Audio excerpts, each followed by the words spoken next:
Hello, everyone. Welcome back to the channel. I'm so glad that you're here with me today. So there's something that the Lord put in my spirit to share, and I'm amazed by it. To be honest with you, I've been saved since I was 12 years old, and I've never seen this before. I went to a Christian university. I've been reading the Bible on and off since I was young, and I've never seen this in scripture. And I have to give full props to Apostle Issy. I forgot her last name. I can't think of her last name right now. But she was recently on The Deep End with Taylor Welch, which is my new favorite YouTube channel. And the level of depth and discussion there is just right up my alley. I can't believe I never heard of this guy. I just stumbled on his channel, or it just came up in my feed a few days ago, and I'm like, where have I been? Because I love Taylor Welch. I love the guests he has on. I love the level of conversation. It's next level. The first place that Jesus redeemed wasn't humanity, it was creation. And the first place his blood was shed wasn't on the cross, it was in the garden. Whenever Satan wants to derail you from destiny, he's going to make you exalt your pain above the power of God. And he's going to make you believe that your problems are premium. Angels are listening, demons are listening, principalities are listening, and they're not just listening to your words, they're listening to the weight or conviction within your words. Some people are dedicated to certain priesthood, and the deity behind that priesthood usually comes to collect. And the way it pulls the person back to that altar is by having sex with their spirit, because sex is a binder. Our inability to trust God's decisions reproduces itself as enemies and rebels against our future generation. I was like, in heaven? She's literally in heaven. Who would be sad here? And he said to me, well, it's her choice. Everyone wants to get to the high places, but if you want to go high, you first have to go. And she shared this, and I was just floored. And I told the Lord that I wanted to present it to you. He said, absolutely. Sometimes things just don't even need to be asked, right? It's just like, of course, share it, because it's so powerful, you guys. This is so powerful today, and it's going to bless your life. So I want to show you something. I want to show you something today. And we're going to talk about the 3 levels of redemption. And I want you to see in this video today, I want you to see the power of 3 and how God uses it and how he used it to redeem. So the number 3 biblically means fulfillment, completion, or maturity of time. It can also signify revelation being given. In the Gospels, all of them, we see that Jesus predicts his death how many times? 3 times. 3 times he prays in the Garden of Gethsemane, and he prays to the Father if there is any other way. So, of course, in this, he shows his humanness. And we know he was in the ground 3 days before he rose again.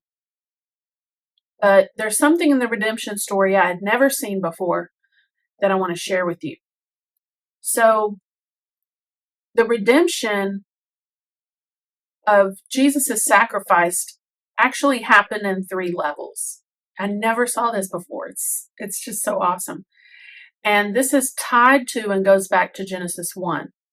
So in Genesis 1 through 2, it says, in the beginning, God created the heavens and the earth. The earth was formless and void, or empty, and darkness covered the deep waters. And the Spirit of God was hovering over the surface of the waters. Creation, land, and earth were created before man, right? We know this. This is in Genesis 3:17. Okay. What was one of the curses doled out to the man Adam as a result of partaking of part of the land that God said not to, right? They took of that tree that he said not to partake of knowledge of good and evil. And to the man he said, since you listened to your wife and ate from the tree whose fruit I commanded you not to eat, the ground is cursed because of you. Here's the first curse, is the ground. All your life you will struggle to scratch a living from it. So the very first thing that we see that would ever need redemption is the ground, the earth, the land that he created. The Bible mentions the land over 1,600 times. And I talked about this in a previous video. In the pestilence and purging prophecy that I gave a few months ago, I talked about this as well. Creation is by God and is for God, just as we are. But when humans mismanaged that land and that ground, it became cursed also. Okay, so we need to see this. And this is in Colossians 1:16. For through him God created everything in the heavenly realms and on earth. He made the things we can see and the things we can't see, such as thrones, kingdoms, rulers, and authorities in the unseen world. Everything was created through him and for him. Revelation 4:11. You are worthy, O Lord our God, to receive glory and honor and power, for you created all things, and they exist because you created what you pleased. Now, let's go forward to Luke 22:44. I want you to see something here. Luke 22:44. Then, accompanied by the disciples, Jesus left the upstairs room and went as usual to the Mount of Olives. There he told them, pray that you will not give in to temptation. He walked away about a stone's throw and knelt down and prayed, Father, if you are willing, please take this cup of suffering away from me. This is when Jesus is about to be crucified. Yet I want your will to be done, not mine. Then an angel from heaven appeared and strengthened him. He prayed more fervently, and he was in such agony of spirit that his sweat fell to the ground like great drops of blood. So the first thing Jesus ever redeems is not man. It's the ground. His blood fell to the ground in a silent redemption of the land that had been cursed. We see yet another parallel emerge within redemption level 1-2, where in Genesis, man lives and walks with God in a garden, Eden. And in the redemption of the Garden of Eden, another garden is used to start that process again, Gethsemane. Gethsemane means oil pressing, or the place of pressing. This was an olive grove. Eden, conversely, means delight, presence, pleasantness in Hebrew. So Yeshua redeems delight, presence, and pleasantness from a place of pressing. The number 127 in Hebrew Strong's is the word Adamah or Adamah. Adamah means ground or earth. The same earth we see in Genesis 1 is the same ground we see in Luke 22:44. And from Adamah comes Adam. This is redemption level 2, redeeming man. Now we go back to Genesis 2:7. God creates man from the dust of the ground, right? He's created the earth. Now he's creating man. He creates man from the dust of the ground he just made. So he creates using his own creation. He creates the land, and then he creates man from the land. He creates from his own creation. And this is how we know that it really was good. This is why he called it good. And we know that it was really good because he used it. Once he created it, he turned around and used it to create humans. Hebrew Strong's 120 is the word Adam. And it's used to refer to humanity, but also this one person or man, Adam, that God created. And his name literally means to be red, R-E-D, referring to the reddish color of the earth and possibly Adam's skin. To be red, Adam. From Adamah comes Adam. Now we have to go to Matthew 27, 1 through 31. I prefer going back and forth between Matthew and Luke because they write differently about the occurrences and the things that happen. And if you go back and forth in the Gospels to look at how they wrote differently, you will find different details in each book. So only in Matthew 27, 1 through 31 do we see Jesus' blood spilled out as he's mocked and flogged among men. Okay? In order to redeem man, he has to become one, but also be killed by one. This is the mocking and the flogging that we see in Matthew 27. Luke doesn't write about this. And if I recall, if he does write about it, it's very light, it's very passive, whereas Matthew goes into great detail about this mocking and flogging. And this is actually really important because in order to redeem man, Jesus has to become a man, but he also has to be killed by men. He simultaneously has man commit murder, right? Murdering him, and he redeems him from that sin all at once. Only God could do this. No human being could do this. It's not even possible. So redemption level 2 is man. Redemption level 1 is the ground, is earth. And redemption level 3, which is the final redemption level, is redeeming man's eternal security, our spirit's eternity. And where do we see this? Being lifted up on a cross to die redeems the eternity man lost when he sinned against God in the garden. So Jesus gets lifted up in the air on a cross to die, that signifying our redemption to have eternity once more with him and the Father once our bodies die. So quite literally, his blood gets lifted up to the Father to once more secure our eternal promise of life from before the fall in Eden. This is Genesis 2, 16 through 17. And Yahweh God commanded the man, saying, From every tree of the garden you may freely eat, but from the tree of the knowledge of good and evil you shall not eat. For in the day that you eat from it, you shall surely die. So yet again, we see poetic parallel from the Lord here.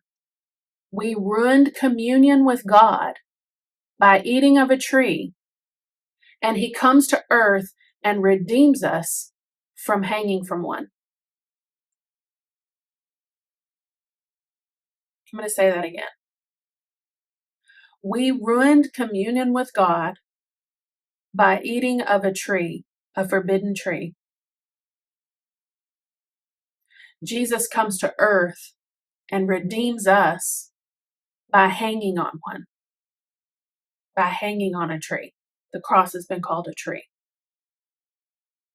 We're revoked from the tree of life in Genesis 3:24, and we're reintroduced to it if we accept Christ and live for him, of course, in Revelation 22:14.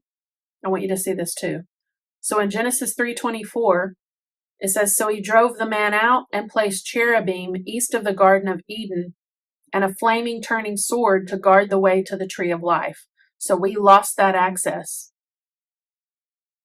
All the way to the end of the Bible, Revelation 22:14, we get that tree of life back. We are going to get to partake of that tree of life. It is one of our promises in the end. It says, Blessed are the ones who wash their robes, so that their authority will be over the tree of life, and they may enter into the city through the gates. Wow. Now, something else I want to point out is when we're talking about the power of 3, is Jesus said 3 words on the cross. It is finished. Other places we see 3 powerfully used. Jonah 1:17. Jonah is in the belly of a fish for what? 3 days and 3 nights. Matthew 12:39 through 40. But he answered and said to them, an evil and adulterous generation desires a sign, and no sign will be given to it except the sign of the prophet Jonah. For just as Jonah was in the belly of the huge fish 3 days and 3 nights, so the Son of Man will be in the heart of the earth 3 days and 3 nights. And finally, Matthew 28:1 through 6 says, Now after the Sabbath, at the dawning of the first day of the week, Mary Magdalene and the other Mary came to view the tomb. And behold, there was a great earthquake, for an angel of the Lord descended from heaven and came up and rolled away the stone and sat down on it. Now his appearance was like lightning, and his clothing white as snow. And the guards trembled from the fear of him and became like dead men. But the angel answered and said to the women, Do not be afraid, for I know that you are looking for Jesus who was crucified. He is not here, for he has been raised, just as he said. Come see the place where he was lying. And so it says at the dawning on the first day of the week. So we know that he was in the ground for 3 days, just as he said. This is the power of 3. And he literally said, it is finished. 3 biblically means fulfillment, completion, or maturity of time. I had never seen before that God redeemed on 3 levels. I had never seen this. I've seen it so many different ways, but that drop of blood falling to the ground in the Garden of Gethsemane was extremely symbolic, and I'd just never seen this before, and it was super powerful. I wanted to share it with you guys. Jesus redeemed the earth. He redeemed in the same order he created. He created the earth. He first redeemed the earth in the Garden of Gethsemane. He created the Garden of Eden. He redeemed in the Garden of Gethsemane. Then he created man. Man sinned and fell. He redeemed man by being mocked and flogged and murdered by men. He redeemed men. And then by us sinning by eating of a tree the forbidden tree that we were not meant to, he redeems by being hung on a tree. The cross is referred to as a tree. Then he's crucified and redeems and is lifted up in the air and basically offers his blood up to the Father and redeems our ability to be with them, to have that communion back, and to be in eternal communion and covenant with the Father. And he becomes the advocate and the bridge and the only way that we can get to the Father. 3 levels of redemption. Wow. Wow. I'm just in awe of the Lord, you guys. I'm in awe of him. And I hope you are too. God bless you.